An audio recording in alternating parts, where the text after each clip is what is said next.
quick start from fifth.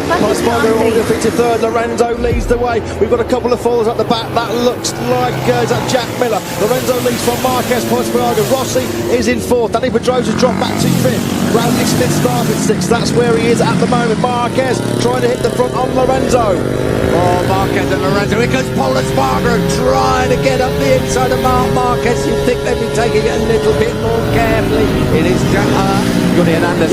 Yes, couldn't quite see from the helicopter shot. It was a red and white bike. So did Jack Miller, but Lorenzo still leads the way. Paul Espargaro really attacking Marquez. Marquez has got the inside line, and Espargaro looks up the inside. Can't quite make a move at the Stowe corner. Valentine Rossi still in fourth place. Bradley Smith has picked up Danny Pedrosa. Bradley Smith now up into fifth place. Lorenzo leads. Paul Espargaro now finally through on Marquez. The Spaniard on the number 44 up to second. Right with Bradley Smith. Smith has picked up a place. He's got past Danny Pedrosa. Danny Pedrosa gets past it once again as they come up to the club corner. Right behind Bradley Smith is Cal Crutchlow. Lorenzo where he likes to be at the front as they come onto the international straight. Valentino Rossi there.